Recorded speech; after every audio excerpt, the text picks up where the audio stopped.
ಮಂಗಳೂರಿನ ನಂತೂರಿನ ಬಸ್ ನಿಲ್ದಾಣದ ಬಳಿ ನಿನ್ನೆ ರಾತ್ರಿ 7:45 ಸುಮಾರಿಗೆ ನಡೆದ ಭೀಕರ ಅಪಘಾತದಲ್ಲಿ ದ್ವಿಚಕ್ರ ವಾಹನದ ಸಹಸವಾರಿ ಮೃತಪಟ್ಟಿದ್ದಾರೆ.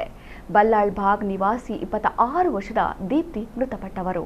ನಂತೂರಿನಲ್ಲಿ ಹೋಗುತ್ತಿದ್ದ ದ್ವಿಚಕ್ರ ವಾಹನಕ್ಕೆ ಖಾಸಗಿ ಬಸ್ ಹಿಂಭಾಗದಿಂದ ಡಿಕ್ಕಿ ಹೊಡೆದ ಪರಿಣಾಮ ರಸ್ತೆಗೆ ಎಸೆಯಲ್ಪಟ್ಟ ಸಹಸವಾರಿ ಗಂಭೀರಾವಸ್ಥೆಯಲ್ಲಿದ್ದರು. ಕೂಡಲೇ ಸ್ಥಳೀಯರು ಅವರನ್ನ ಆಸ್ಪತ್ರೆಗೆ ದಾಖಲಿಸುವಷ್ಟರಲ್ಲಿ ಅವರು ಮೃತಪಟ್ಟಿದ್ದಾರೆ.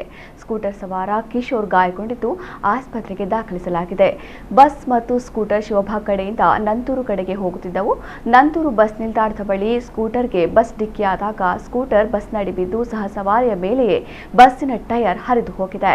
ತೀವ್ರ ಗಂಭೀರಾವಸ್ಥೆಯಲ್ಲಿದ್ದ ಅವರನ್ನ ಖಾಸಗಿ ಆಸ್ಪತ್ರೆಗೆ ಕರೆದೊಯ್ಯಲಾಯಿತು. ಆದರೆ ಅವರು ಅದಾಗಲೇ ಸಾವನ್ನಪ್ಪಿದರು ಎಂದು ಪೊಲೀಸರು ತಿಳಿಸಿದ್ದಾರೆ. ದುರಂತಕ್ಕೆ ಕಾರಣವಾಗಿರುವ ಖಾಸಗಿ ಬಸ್ ಚಾಲಕನನ್ನ ಕದ್ರಿ ಪೊಲೀಸರು ವಶಕ್ಕೆ ಪಡೆದುಕೊಂಡಿದ್ದಾರೆ. ಕದ್ರಿ ಸಂಚಾರಿ ಠಾಣೆಯಲ್ಲಿ ಪ್ರಕರಣ ದಾಖಲಾಗಿದೆ.